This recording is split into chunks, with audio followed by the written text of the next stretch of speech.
Bom, a palavra que eu trouxe para vocês nessa noite, ela é uma continuação daquilo que temos trabalhado nos últimos meses.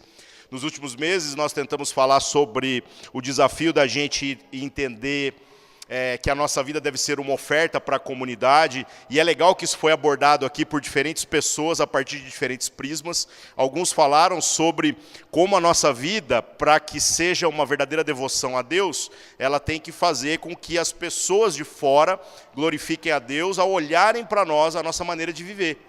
Outros abordaram a ideia de que, se por um lado nós temos o dever de fazer com que as pessoas glorifiquem a Deus pela nossa existência, a Escritura aponta para uma realidade de que nós temos um dever a começar para com aqueles que são os domésticos da fé. Ou seja, não é só para tentar ficar fazendo coisa da porta para fora, mas ser igreja significa assumir um compromisso de família. E se a gente não cuida nem dos que chamamos de irmãos, então seria hipocrisia que a gente ficasse aí da porta para fora dizendo que está fazendo a obra de Deus. A obra de Deus é resgatar a família. Todo o restante, na verdade, tem que trabalhar em cooperação com a ideia de que insira pessoas na família.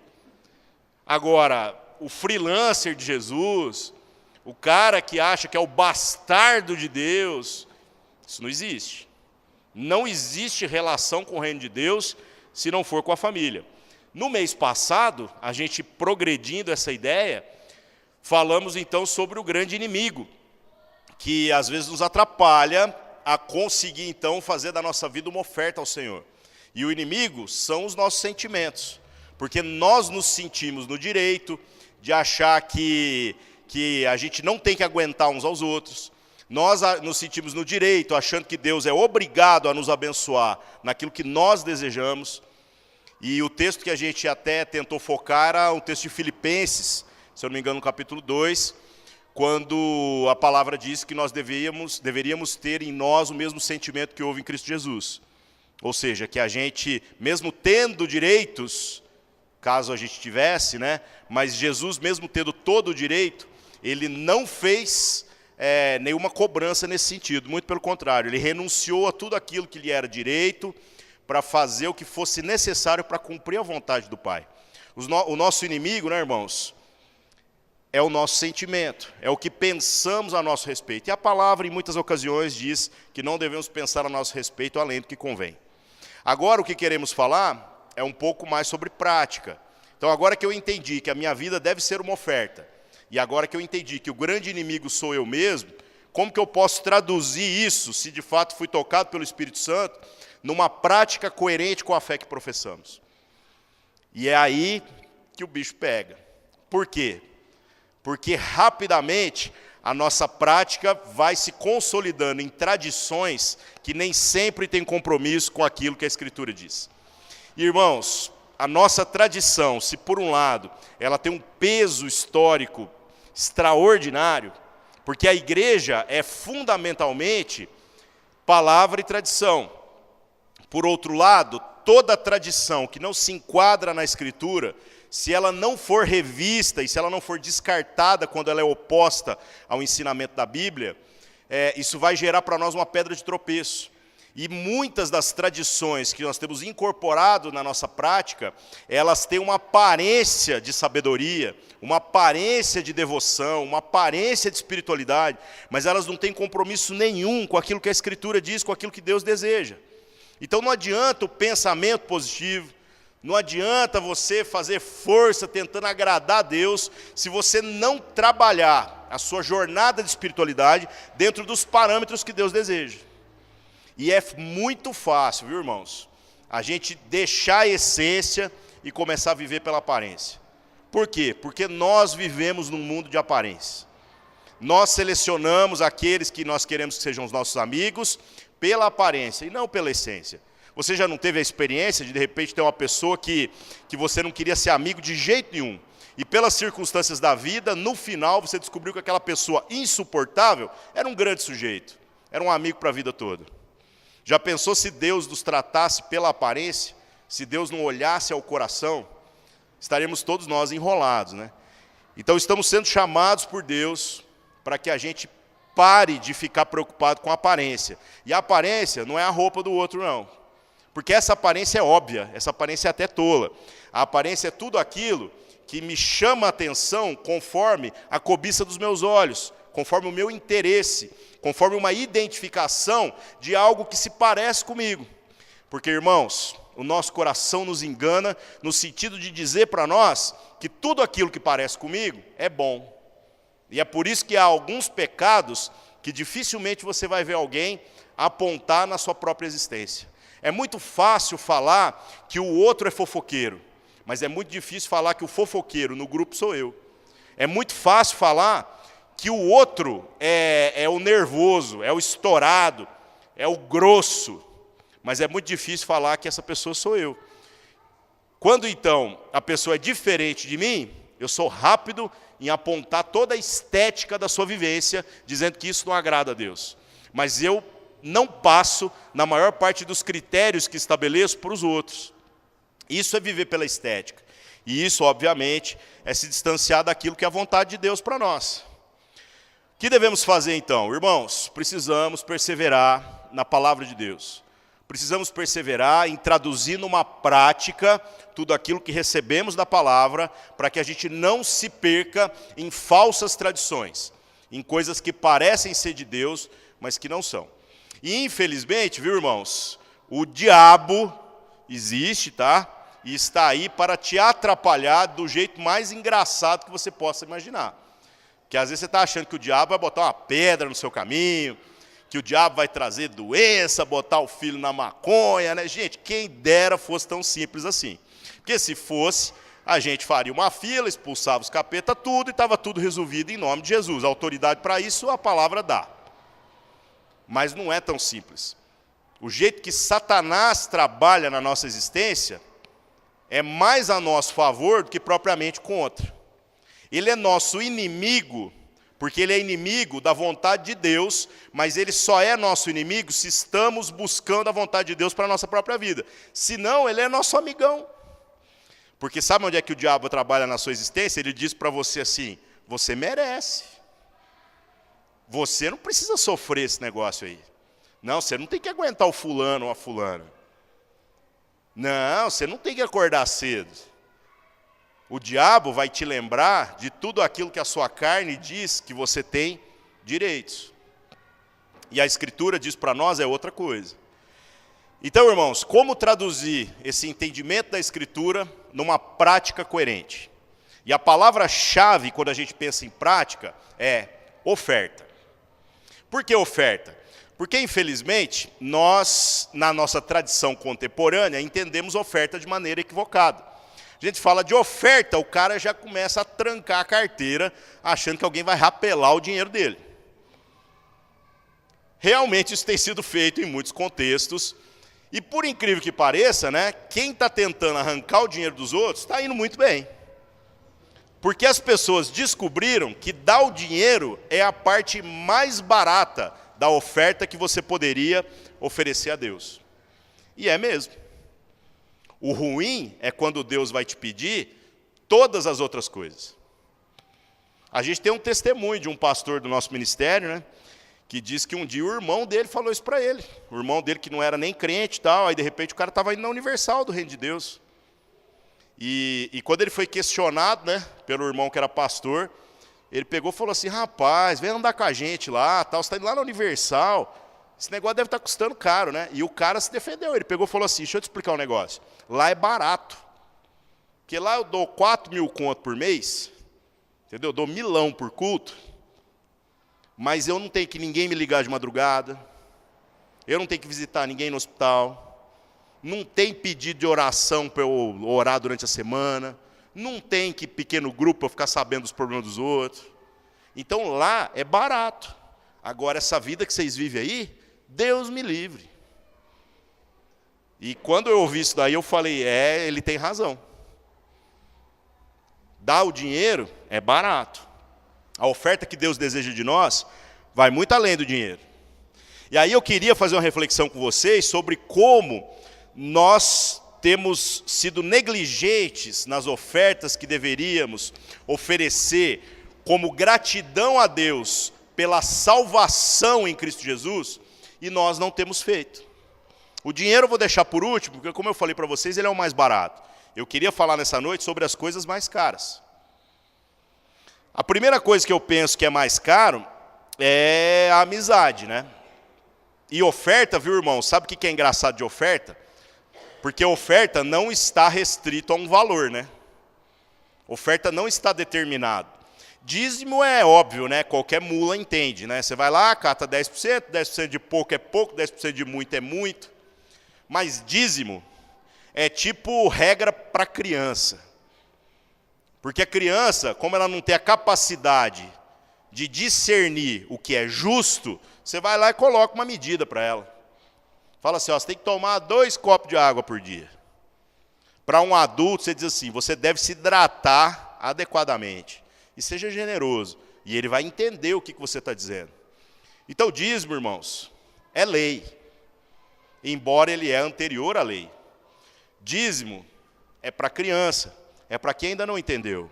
Agora, a oferta, e eu não estou falando de dinheiro, nem no dízimo, nem na oferta, a oferta, irmãos, é muito mais. É sobre como o nosso coração agora, entendendo que foi agraciado por Deus, com algo inestimável, que não pode ser pago e nem comprado, eu agora me movo em generosidade para que graças sejam dadas a Deus através daquilo que eu oferto. E ofertar amizade é uma crise. Por quê? Porque, como eu disse, nós escolhemos amigos segundo a estética. Ser amigo de quem concorda com você é moleza. Difícil é dar uma oferta a Deus, que é a amizade daquela pessoa que vota no partido oposto àquele que você defende. E se você está perdendo amizade por causa de política, você não está sendo aquele que oferta com dignidade no reino de Deus, naquilo que Deus tem exigido de cada um de nós. Se você escolhe amigos porque a pessoa é agradável àquilo que você deseja ouvir, então você não está disposto a ofertar da sua amizade no lugar onde Deus deseja. Nós roubamos a Deus, sendo que nós recebemos da parte de Deus uma amizade incondicional e infinita. Nos tornamos amigos de Deus pela fé. Olha que coisa extraordinária. E a amizade de Deus para com cada um de nós é tamanha, que mesmo com todas as pisadas na bola que a gente dá, a gente bota o textão no Facebook, imagina Deus olhando lá do céu e fazendo assim, que essa mula não entendeu ainda, né? E Deus não desfaz a amizade com a gente. Deus não desiste de nenhum de nós. Mas quando chega a nossa hora de tratar uns com os outros, a gente muito rápido para de querer viver como a nossa vida sendo uma oferta agradável a Deus. Porque, irmãos, não tem como você dar dinheiro para Deus. E do mesmo jeito, não tem como você dar nenhuma oferta para Deus. Vai catar o dinheiro, jogar para o céu, ver se Deus pega? Não é assim que funciona. Então, como que eu faço para empenhar um compromisso para com as coisas de Deus? Eu oferto, então, naquilo que é a vontade dele. E a vontade dele é que a família se estabeleça, que a família cuide uns dos outros, que o evangelho seja pregado. O dinheiro, num primeiro momento, é aquilo que você não enxerga onde está sendo gasto, mas a amizade, eu tenho certeza que você enxerga. Quantas pessoas enchem a boca para dizer assim, mas ninguém é meu amigo, mas essa pessoa não tem entendido o privilégio de ofertar a noção de amizade que ela diz que tem. Porque é muito fácil a gente dizer que ninguém quer ser meu amigo, quando nós, na verdade, não queremos ofertar amizade na vida de ninguém. Às vezes ninguém quer ser seu amigo porque você é chato. Já pensou nessa possibilidade? E a gente bate no peito e fala assim, não, mas eu sou assim mesmo. Vou falar um negócio para você. Não fala essas bobagens para Deus. Porque quem quiser um relacionamento com Deus e não estiver disposto a mudar, está enrolado, viu? Agora, na hora de ofertar amizade no reino de Deus, na vida das pessoas, para que a gente possa ser instrumento de graças na vida dos irmãos, se você também não estiver disposto a mudar, então você não entendeu nada daquilo que Deus deseja de você. É complicado, né? E eu consigo pensar em outras coisas. Nós, irmãos, roubamos de Deus a oferta do nosso tempo. O seu tempo é todo seu, Deus deu para você. Mas eu vou te dizer um negócio. O seu tempo é a única coisa que você tem. Mais nada. Você não tem direito nenhum, a não ser de viver cada um dos dias que foram determinados por Deus desde a eternidade. O ruim é que a gente nem sabe quantos são. Pode ser que alguns venham a não existir mais amanhã. Pode ser que outros vão passar dos 100 anos de idade aqui. Mas os seus dias são seus. Quando uma pessoa vai viver uma vida medíocre com Deus, uma vida onde ela está fingindo que é crente, eu até digo para ela, eu falo assim, velho, para de fingir. Ou você apruma com aquilo que o Evangelho diz, ou então vai viver seus dias. Vai curtir, meu irmão, cai na putaria de uma vez. Vai ser feliz, aproveita. Porque para onde você vai depois, você vai ter se arrependido de não ter aproveitado. Então aproveita, gasta seus dias, é a única coisa que você tem. Agora, irmãos, se nós estamos andando com Deus, e nós temos recebido dias, nós vivemos em gratidão. E se vivemos em gratidão, então devemos ofertar a Deus o nosso tempo. E infelizmente não é a realidade que nós vemos na nossa existência. Nós colocamos as coisas de Deus sempre na última prioridade. A nossa oração é na hora de dormir, até deitado já. A gente, na hora que vai orar por alguém, a gente fala assim, no grupo do WhatsApp, né? Não, vou orar, mas não vai orar nada. Porque nós automatizamos um tanto de coisa que tem aparência de espiritualidade, mas não tem prática. Olha a confusão, meus irmãos. O que eu tenho que fazer? Rever prioridades. Se fosse sua mãe, seu pai, seu irmão, seu filho, e você recebesse a notícia que ele está ruim, que ele está no hospital, você ia orar quando? E a resposta é óbvia, você ia falar, eu ia orar agora. Eu cairia no chão e com muitas lágrimas eu pediria a Deus. Então, quando você for responder alguma mensagem de grupo de WhatsApp aí falando que fulano está precisando de oração, cai no chão na hora, meu irmão. Senão você não está ofertando do seu tempo para que graças sejam dadas a Deus. Para de fazer da oração a última coisa do seu dia e começa a fazer a primeira. Isso não faz diferença nenhuma para Deus. De fato não faz. Orar cedo, de manhã, de tarde, de noite, de madrugada, no monte, no buraco, é tudo a mesma coisa, viu, irmãos? Mas isso é uma tradução de onde está o nosso coração na nossa lista de prioridades. Se vai orar por último, então conserva um pouco de energia para não cair no sono quando chegar na hora da oração. Mas se isso é realmente importante, comece a trazer isso para mais dentro do seu tempo. Oferte de seu tempo. Oferta do seu tempo com as pessoas. E para de roubar a Deus naquilo que você foi chamado para ofertar.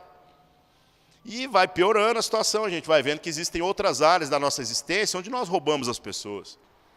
O culto, irmãos, a vida em comunhão. Nós roubamos as pessoas da nossa presença. Mas o que a minha presença faz diferença? Eu não sei se você já percebeu, mas a revelação de Deus está na palavra. Mas a capacidade de traduzir essa revelação da palavra de uma maneira visível entre nós está na comunhão, sobre como nós juntos buscamos a Deus e alcançamos entendimento. Então, quando você priva o culto da sua presença, isso não é um problema para Deus, mas isso é um problema para os irmãos. Ou você acha que pregação é só o que o idiota aqui faz pegando o microfone e falando para vocês?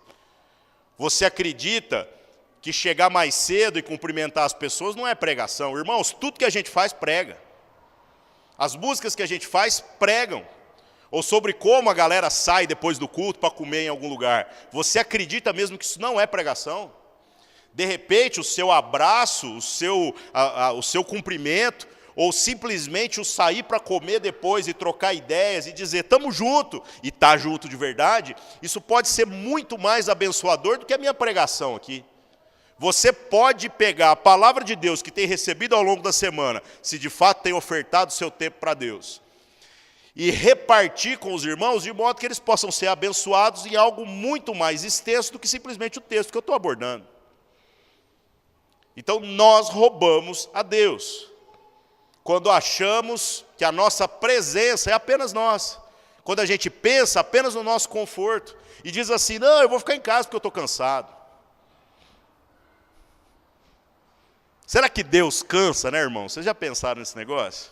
Eu sei que na Bíblia diz que ele trabalhou 6 dias e no 7º dia ele descansou. Não é louco isso? Você fala assim, rapaz, como pode Deus ter descansado? Agora, uma coisa eu sei.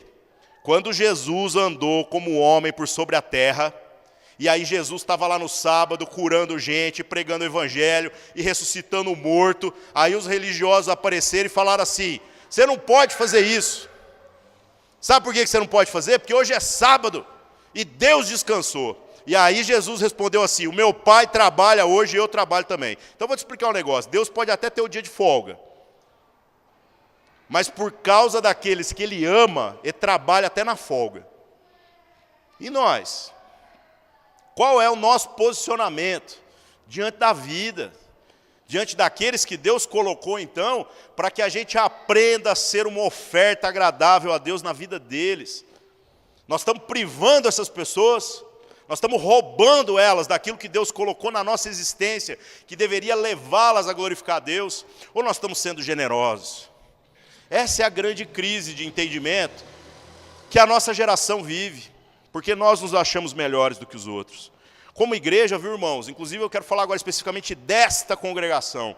Nós vivemos uma crise de entendimento que está difícil de superar. Como nós quebramos paradigmas e libertamos as pessoas do jugo da opressão religiosa que não tem nada a ver com o evangelho.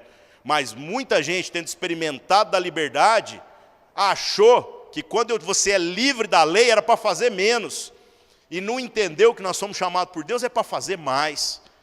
Então, irmãos, vou explicar para você agora usando dinheiro, porque com dinheiro você vai entender. Eu não dou dízimo. Por quê? Porque isso é muito menos do que aquilo que Deus deseja da minha vida. E eu não gosto nem de fazer as contas de quanto de dinheiro que a gente gasta nesse negócio chamado reino de Deus. Porque vai ficar caro. E se eu botar isso na ponta do lápis, eu vou querer desistir desse bagulho e cuidar da minha vida. Porque dava para a situação estar muito mais tranquila, se eu fosse cuidar da minha vida. Todos nós, então, fomos chamados para o mesmo entendimento. Para a gente perceber que a nossa vida deve ser uma oferta contínua a Deus. E uma oferta que abençoa a vida em família, a vida da igreja. E transbordando desse compartilhar de bênçãos, irmãos, é que as pessoas, então, serão agregadas àquilo que nós estamos vivendo. Agora, quando nós pensamos apenas em nós mesmos, nós estamos nos tornando iguais os fariseus. E os fariseus, eles são de uma habilidade para argumentar direito, que o bicho até pega. Quer ver? Abra sua Bíblia aí, Marcos capítulo 7. Um texto muito legal, e que talvez você já tenha lido, mas não tenha percebido o como que esse texto está falando daquilo que nós estamos fazendo.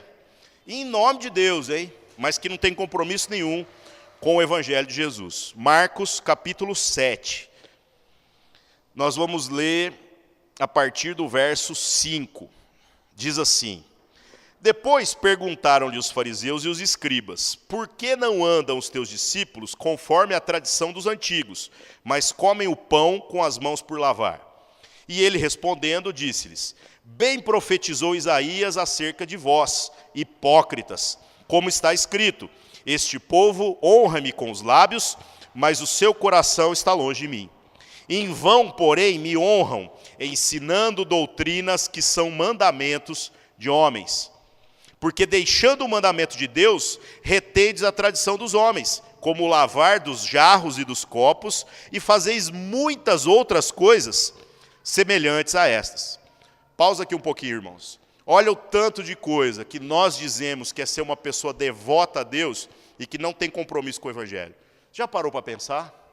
A gente fala assim, não, mas eu vou lá e eu vou cuidar do morador de rua. E eu vou distribuir o agasalho. E eu vou lá. Beleza, meu irmão. Beleza. Só que a função primordial para a qual um filho de Deus foi chamado é que através das suas boas obras, glórias sejam dadas a Deus. Por isso eu digo para vocês, trabalhar o assistencialismo sem a consciência do porquê nós fazemos, e sem a pregação que não alimenta o corpo, que não sustenta o corpo, mas que sustenta o espírito, se a gente for focar nisso daí, é muito melhor a gente ajudar quem já está fazendo com excelência, do que ficar reinventando a roda como igreja, achando que isso é o que Deus deseja de nós. Meus irmãos, Deus é poderoso para, se quiser acabar com a fome no mundo, Ele estala os dedos e a fome acaba. Deus é poderoso para acabar com qualquer desgraça que exista na face da terra. Ah, mas por que Ele não faz? Porque nós temos o privilégio de, tendo sido enxertados na família de Deus, sermos o instrumento da sua glória, para que glórias sejam dadas a Ele através daquilo que Ele colocou nas nossas mãos. Mas nós, o que nós queremos muitas vezes? Nós queremos o controle.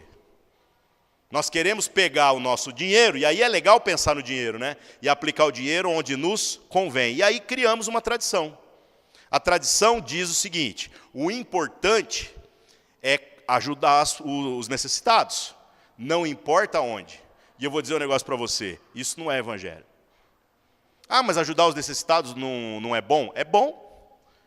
Não é importante? É importante. Mas isso não é o evangelho. Se a gente acabar com a fome na cidade, acabar com todos os problemas, as pessoas que estão sendo abusadas, violentadas, se nós agasalharmos todo mundo que está passando frio, as pessoas vão alimentadas, agasalhadas, bem acolhidas para o inferno de barriga cheia, meus irmãos. Então temos que entender a prioridade. Vamos fazer todas essas coisas? Vamos. Mas por que nós fazemos? Essa é a questão. Porque há algo mais importante a ser compartilhado. A nossa tradição religiosa vai invalidando aquilo que é o mandamento de Deus. Jesus podia ter multiplicado pães e peixes todos os dias, mas Ele não fez. Ele colocou a cargo dos discípulos essa responsabilidade. Tanto que quando Ele vai multiplicar, Ele até fala, assim, por que vocês não alimentam o povo todo? E o que os caras falaram? Eles falaram assim, está louco, é muita gente. E aí Jesus vai lá e mostra como que se faz. Sabe o que nós estamos buscando? Na nossa experiência comunitária como igreja, de gente que entende que o dever de cuidar da massa que Deus tem agregado à família é nosso. Para a gente não olhar para o pouco que Deus tem nos dado e dizer assim, não, é pouco, então eu vou comer sozinho. Mas que a gente comece a compartilhar tudo aquilo que tem recebido. E aí, continuando no texto aqui, verso 9, né? E dizia-lhes, bem invalidais o mandamento de Deus, para guardardes a vossa tradição. Porque Moisés disse, honra teu pai e tua mãe, e quem maldisser o pai ou a mãe, morra. Porém vós dizeis, se um homem disser ao pai ou à mãe, aquilo que poderias aproveitar de mim é corbã, isso é, oferta ao Senhor, nada mais lhe deixais fazer por seu pai e por sua mãe, invalidando assim a palavra de Deus pela vossa tradição, que vós ordenastes, e muitas coisas fazeis semelhantes a essas. Então, irmão, sabe o que era o corbã aqui? O sacerdote, né? O cara antes de ser sacerdote, ele tinha uma grana lá, e aí o pai dele envelhece, e a lei de Deus dizia o seguinte, você tem que cuidar dos velhos, você não pode abandoná-los. Aí o que ele fazia? Ele falava assim, ih, rapaz, esse negócio vai ficar caro. Porque velho vai custar caro, né? A farmácia, o asilo e por aí vai, né? Então o que ele vai fazer?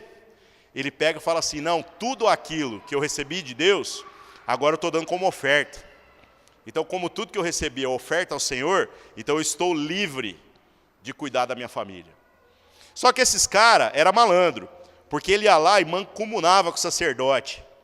Quando ele dizia que os recursos dele eram corbã, né? Ele ia lá e mancomunava com o sacerdote, para o sacerdote pegar uma parte da oferta para ele e devolver o resto por fora. Então, você acha que corrupção é uma coisa nova? Não é não, viu? Esse bagulho já tem desde os tempos bíblicos. E vou falar uma coisa para vocês, irmãos. É exatamente isso que nós fazemos.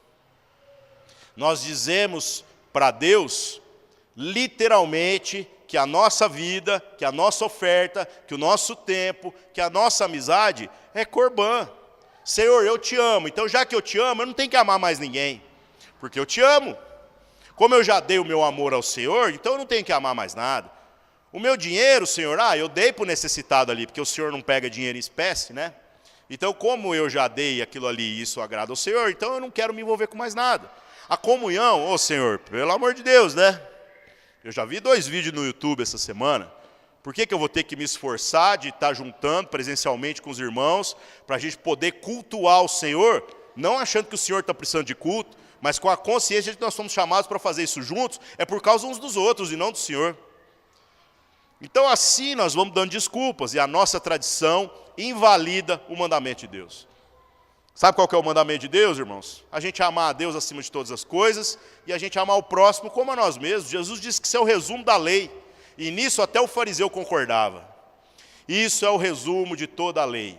Agora, se amamos mesmo as pessoas como Deus tem desejado que a gente ame, então nós deveríamos generosamente ofertar tudo aquilo que temos recebido de Deus. Porque se você recebeu a cura para todos os males, que é o Evangelho, na sua existência, como que você se conforma em deixar o irmão que está sentado aí ao seu lado, padecer de uma necessidade porque não recebeu tudo que você recebeu? É realmente difícil, irmãos. Nós temos invalidado o mandamento de Deus por causa da nossa tradição religiosa medíocre, onde diz que a gente deve dar para Deus, ou dar para o irmão, ou dar para a vida comunitária, apenas aquilo que nos sobra. Então, faça as contas na sua existência. E vou dizer um negócio para vocês para a gente encerrar. Se você tem crise com engajamento financeiro, eu entendo perfeitamente a sua situação. Isso é normal. Se você não tivesse crise, é que você teria um problema. Dinheiro custa. Mas sabe qual que é a do engajamento financeiro na vida comunitária? O porquê que isso é importante? Porque a própria Escritura diz que aonde está o nosso tesouro, aí está o nosso coração. Então, quando a gente começa a mexer num lugar que dói no coração, a gente começa a viver o processo de transformação. Como eu disse para vocês, esse negócio de dízimo, é passar com nota 6 na graça. E, infelizmente, alguns, achando que estão livres, né, a ponto de não ter compromisso com mais nada daquilo que faz parte do ser família de Deus, não estão passando nem com nota 6. Vou falar uma coisa para você, meu irmão. Você está desobrigado de qualquer compromisso no que se refere a dever dinheiro para mim, tá? Mas no que você deveria ter compromisso para com a família, isso aí só Deus poderia te desobrigar. E para Jesus, que não precisava dar nada porque ele já era Deus, a oferta custou caro. Não ache você que é melhor do que Jesus. Então, irmão, coloca a mão no bolso como um exercício. Aprenda a colocar diante de Deus aquilo que te custa. E daqui a um tempo você vai ver como é que dinheiro se torna um mero detalhe. Você vai ver que as outras coisas são muito mais difíceis e muito mais complicadas. E as outras coisas, com certeza, são os lugares onde a gente mais tropeça. Agora, se nem no dinheiro, que como já teve tantos testemunhos aqui, né, é a parte mais barata, a gente tem tido a coragem de se comprometer na vida comunitária, meu irmão, que Deus te dê graça, para que seu entendimento possa ser amadurecido e transformado. Ah, mas se eu não der nada, meu irmão, você não tem que dar nada para ser salvo, não. Mas se você é salvo e não tem compromisso com a vontade do Pai, porque o Pai deu tudo, Ele deu o Filho. Então há uma contradição naquilo que você está fazendo. A sua vida não parece com uma oferta e provavelmente as pessoas não serão levadas a glorificar a Deus pela sua maneira de viver. Vamos orar nesse momento e que você analise a sua existência aí. Sobre em que situações você tem roubado os irmãos, você tem roubado a Deus, principalmente das que eu citei primeiro aqui, viu, irmãos? E que o Espírito Santo fale com você e dê a você a medida exata, a medida da generosidade que Ele deseja da sua existência. Amém? Vamos orar. Senhor nosso Deus, nós nos colocando na sua presença nessa noite, clamamos pelo mover do seu Espírito na nossa vida. Que o seu Espírito nos incomode agora, nos lembrando de todas as ocasiões em que nós temos pensado a nosso próprio respeito além do que convém. As ocasiões em que a gente tem achado que o nosso tempo é só nosso, que a nossa amizade é só nossa, que o nosso dinheiro é só nosso, que a nossa presença é só nossa, Pai. E temos sido aqueles que roubam a família do Senhor de toda a sorte de bênçãos que o Senhor tem nos dado. Perdoa-nos, Senhor, e nos ensina a viver uma existência de que seja uma oferta agradável ao Senhor e que leve as pessoas a glorificar o Teu nome, Pai. Que o Seu Espírito fale com a gente nesses dias, sobre todas essas circunstâncias em que a gente está tentando apenas se poupar. Incomode-nos, Senhor, e traga a cada um de nós entendimento, para que possamos chegar um pouco mais perto da plenitude daquilo que o Senhor deseja para a nossa vida, Pai. Em nome de Jesus.